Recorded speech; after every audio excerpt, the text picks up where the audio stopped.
নওগাঁয় নিজের ওরসজাত মেয়েকে ধর্ষণের দায়ে লম্পট বাবার যাবজ্জীবন কারাদণ্ড প্রদান করা হয়েছে। গত বৃহস্পতিবার সকাল 11টায় নওগাঁর নারী ও শিশু নির্যাতন দমন ট্রাইব্যুনাল 2 এর বিচারক বিজ্ঞ জেলা ও দায়রা জজ মোহাম্মদ মেহেদী হাসান তালুকদার এই রায় প্রদান করেন।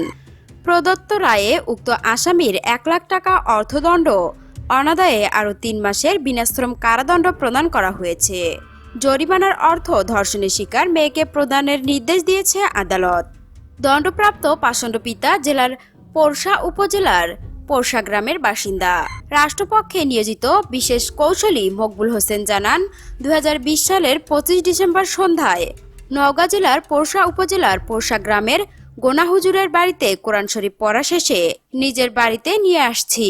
মাঝপথে সন্ধ্যা 6:30টায় গণেশপুর গ্রামে কাঁচা রাস্তার পাশে জলুক ও নূর হোসেনের নার্সারিতে মেয়েকে জোরপূর্বক ধর্ষণ করে। মেয়ে বাড়িতে এসে মাকে এসব ঘটনা খুলে বলে। মা তার বাবার বিরুদ্ধে পোরশা থানায় একটি মামলা দায়ের করেন।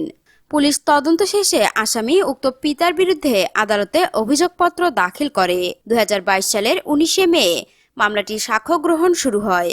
চলতি বছরের 14 নভেম্বর 10 জনের সাক্ষীর সাক্ষ্য গ্রহণ সমাপ্ত হয়।